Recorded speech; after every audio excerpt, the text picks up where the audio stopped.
Bullying is an unwanted, aggressive behavior among school-aged children that involves a real or perceived power imbalance.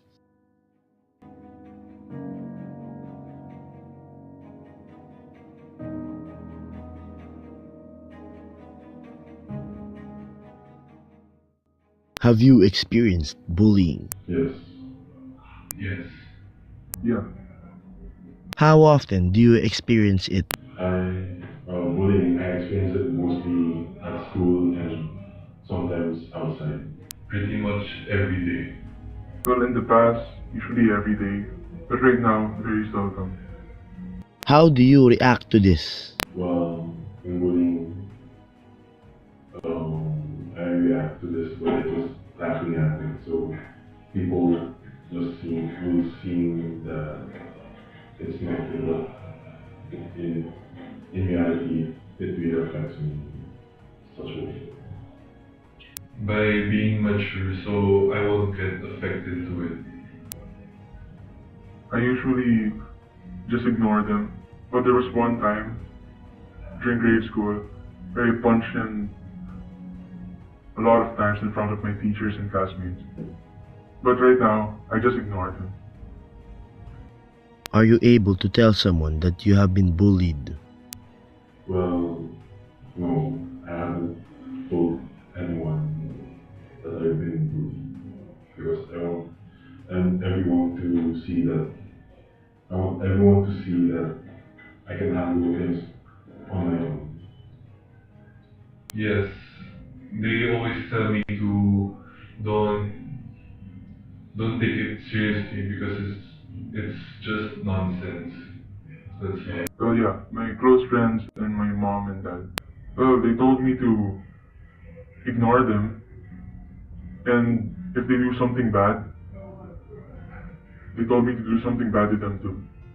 The 2015 School Crime Supplement indicates that nationwide, about 21% of the students ages 12 to 18 experienced bullying.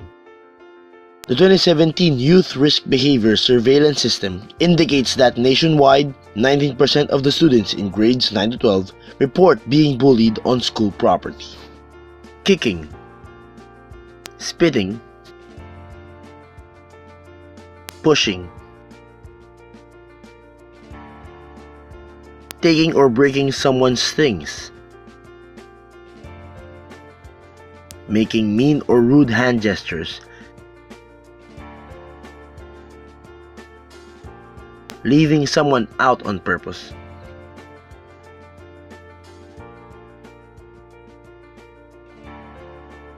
spreading rumors about someone,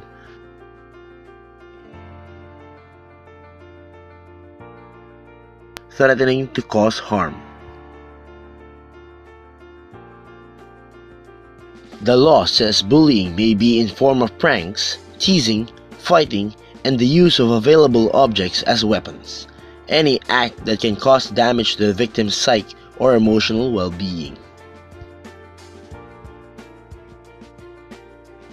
Amado Aquino pointed out to the Republic Act No. 10627, or the act requiring all elementary or secondary schools to adopt policies to prevent and address the acts of bullying in their institutions. According to the American Psychological Association, 40 to 80% of school-aged children experience bullying at some point during their school careers. Various studies show that students from lower socioeconomic backgrounds experience bullying more often than other students. There are 4 basic types of bullying: verbal, physical, psychological, and cyber. Cyberbullying is becoming one of the most common types. While victims can experience bullying at any age, it is witnessed most often in school-aged children. Bullying can occur during or after school hours. While most reported bullying happens in the school building, a significant percentage also happens in places like on the playground or on the bus. It can also happen traveling to or from school, in the youth's neighborhood, or on the internet. Bullying ranges from one-on-one, individual bullying, through group bullying called mobbing, in which the bully may have one or more lieutenants who may seem to be willing to assist the primary bully in his or her bullying activities.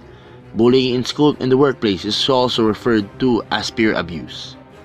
A bullying culture can develop in any context in which humans interact with each other. This includes school, family, the workplace, home, and neighborhoods. The main platform for bullying is on social media websites. In a 2012 study of male adolescent American football players, the strongest predictor of bullying was the perception of whether the most influential male in a player's life would approve of a bullying behavior.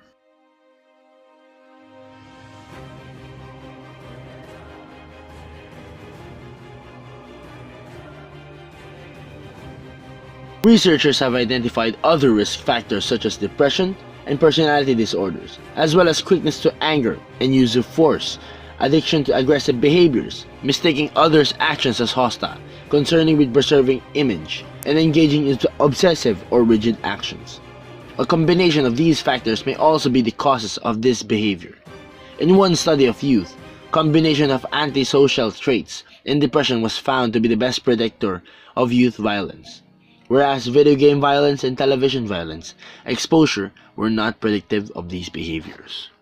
Bullying may also result from a genetic predisposition or a brain abnormality in the bully. While parents can help a toddler develop emotional regulation and control to restrict aggressive behavior, some children fail to develop these skills due to an insecure attachment with their families, ineffective discipline, and environmental factors such as a stressful home and hostile siblings. Moreover, according to some researchers, bullies may be inclined toward negativity and perform poorly academically. Dr. Cook says that a typical bully has trouble resolving problems with others and also has trouble academically. He or she usually has negative attitudes and beliefs about others, feels negatively toward himself or herself, comes from a family environment characterized by conflict and poor parenting, perceives school as negative, and is negatively influenced by peers. Bullying is typically ongoing and not isolated behavior. Common ways that people try to respond are to try to ignore it, to confront the bullies, or to turn to an authority figure and try to address it.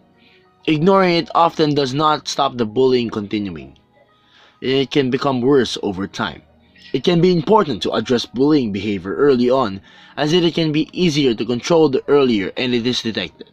Bystanders play an important role in responding to bullying, as doing nothing can encourage it to continue, while small steps that oppose the behavior can reduce it. Authority figures can play an important role, such as parents in child or adolescent situations, or supervisors, human resources staff, or parent bodies in workplace and volunteer settings. Authority figures can be influential in recognizing and stopping bullying behavior, and creating an environment where it does not continue. In many situations, however, people acting as authority figures are untrained and unqualified, do not know how to respond, and can make the situation worse.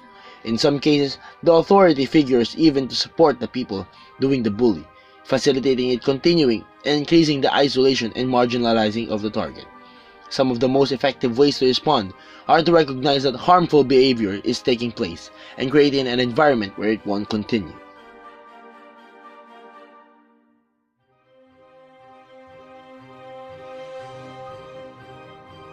So, sir, what is bullying for you? Of course, bullying is it's a way of doing wrong to somebody else, or at least putting another person in a bad light.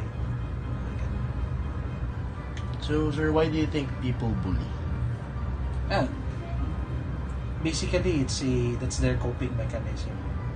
The one who bullies another person, that's his coping mechanism. It's as if he wanted to establish his own identity as a bully.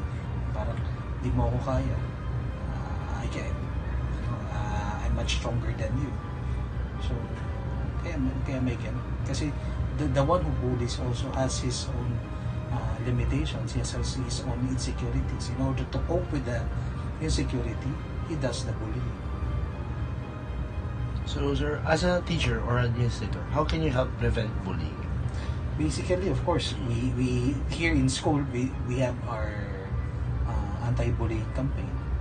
One is also we have our child protection policy.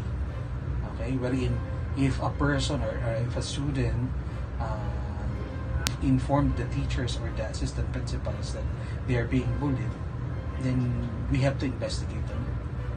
And then there is a repercussion for those who commit bullying acts. So, medyo mas mabigat yung parusa for bullying because bullying is already a law. Diba? So, it is sanctioned by the state and it is sanctioned, of course, it's sanctioned by the school. Nice.